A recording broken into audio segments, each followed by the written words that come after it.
দর্শক, এই মুহূর্তে আমরা রয়েছি Barguna chamber of commerce and ইন্ডাস্ট্রিজের অফিস কার্যালয়ে। আমরা জানি যে 26, 27, 28 সনে দ্বিবার্ষিক নির্বাচন অনুষ্ঠিত হবে। সেই নির্বাচন আগামী 30শে আগস্ট। আজকে কিন্তু মনোনয়নপত্র জমাদানের শেষ তারিখ ছিল এবং মনোনয়নপত্র দুটি গ্রুপে, অর্ডিনারি এবং অ্যাসোসিয়েট গ্রুপে কয়টি মনোনয়নপত্র দাখিল হয়েছে আমরা চেম্বার অফ কমার্স অ্যান্ড ইন্ডাস্ট্রিজের সদস্য সচিব নাসিরউদ্দিন ভাইয়ের কাছ থেকে আমরা জানবো। তার আগে জানিয়ে রাখি যে এখানে এই নির্বাচন প্রক্রিয়ায় সর্বদা সবসময় সহযোগিতা করে আসছেন জেলা যুব দলের সভাপতি জাহিদ হোসেন মোল্লা। আমরা সরাসরি আসলে নাসিরের কাছ থেকে আপনার কাছে জানতে চাই যে আসলে অ্যাসোসিয়েট গ্রুপ এবং অর্ডিনারি গ্রুপে কতটি মনোনয়নপত্র দাখিল হয়েছে? অ্যাসোসিয়েট গ্রুপে মনোনয়ন দাখিল হয়েছে 8টায় জমা পড়েছে। আবার অর্ডিনারি গ্রুপে 23টি ফর্ম বিক্রি হয়েছিল, সেখানে জমা হয়েছে 22টি। একটা ফর্ম আসে নাই, শুধুমাত্র মোহাম্মদ ফেরদাউজ্জামান শাহিন, মেসার্স মোল্লা ট্রেডার্স, সরকারি বরগুনা, সে আপনার যে ফর্মটি জমা দেয় নাই। বাকি 22 জনই ফর্ম জমা দিয়েছে শান্তিপূর্ণভাবে। বাংলাদেশ বাণিজ্য মন্ত্রণালয় ও ফেডারেশনের নিয়ম অনুসারে আমরা এই নির্বাচন প্রক্রিয়া পরিচালনা চালাইতেছি। এই শিডিউল অনুযায়ী আজকে 16 তারিখ ফর্ম জমা দেওয়ার শেষ সময় 4টা। এই 4টার মধ্যে থেকে বরগুনা জেলা যুব দলের সভাপতি জাহিদ মোল্লা ও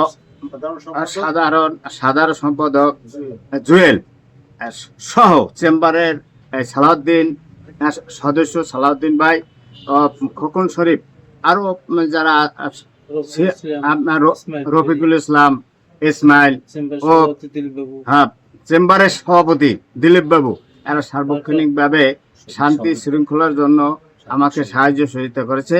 আমি চাই একটা সুষ্ঠু সুন্দরভাবে নির্বাচন সকলের সাহায্য সহযোগিতায় আমরা এখানে একটা নতুন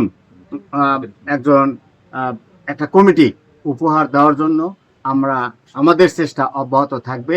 এই বলে আমার বক্তব্য শেষ করছি। ধন্যবাদ। এই মুহূর্তে আমরা এই নির্বাচনে সর্বদা সহযোগিতা করছেন বরগুনা জেলা যুব দলের সভাপতি জাহিদ হোসেন মোল্লার কাছে আসলে জানতে চাইবো যে আসলে নির্বাচনের পরিস্থিতি কি এবং আসলে আজকে তো শেষ দিন ছিল মনোনয়নপত্র জমাদানের, এখন পর্যন্ত কি পরিস্থিতি? আমি বরগুনা জেলা যুব দলের সভাপতি এবং আমার সাধারণ সম্পাদক জাবিদুল ইসলাম জুয়েল সহ চেম্বার অফ কমার্সের যত ভোটাররা আছে আমরা সকলে সহযোগিতা করেছি সচিব সাহেবকে, যাতে বরগুনার সুন্দর একটি চেম্বার অফ কমার্সের নির্বাচন অনুষ্ঠিত হয়।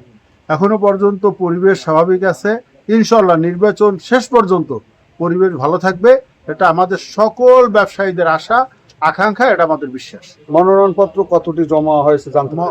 মনোনয়নপত্র অ্যাসোসিয়েট গ্রুপের 22টি, অর্ডিনারি গ্রুপের 22টি এবং অ্যাসোসিয়েট গ্রুপের 8টি জমা পড়েছে। আর এখন আর সময় নেই, এখন সময় শেষ হয়ে গেছে আরো 5 মিনিট আগে, এবং এটা সিলগালা করে দেওয়া হয়েছে। ধন্যবাদ। দর্শক, আপনারা শুনলেন যে আমরা যেটি জানতে পেরেছি যে চেম্বার অফ কমার্সের যে নির্বাচন, সেই নির্বাচন আগামী 30শে আগস্ট এবং সেই নির্বাচনে দুটি গ্রুপে, অর্ডিনারি গ্রুপ এবং অ্যাসোসিয়েট গ্রুপ, অর্ডিনারি গ্রুপের 23টি ফর্ম বিক্রি হয়েছিল, সেখানে আজকে শেষ তারিখ ছিল জমাদানের, সেখানে 22টি ফর্ম দাখিল হয়েছে। অপরদিকে অ্যাসোসিয়েট গ্রুপে 4টি পদের বিপরীতে 8টি ফর্ম বিক্রি হয়েছিল, সেখানে 8টি ফর্মই এখানে দাখিল হয়েছে। এই ছিল দর্শক, আবার নতুন কোনো বিষয় নিয়ে আপনাদের মাঝে হাজির হব। ততক্ষণ ভালো থাকবেন, সুস্থ থাকবেন, নিরাপদে থাকবেন। সঠিক সময় সঠিক সিদ্ধান্তই আপনাদের নিরাপদে রাখবে।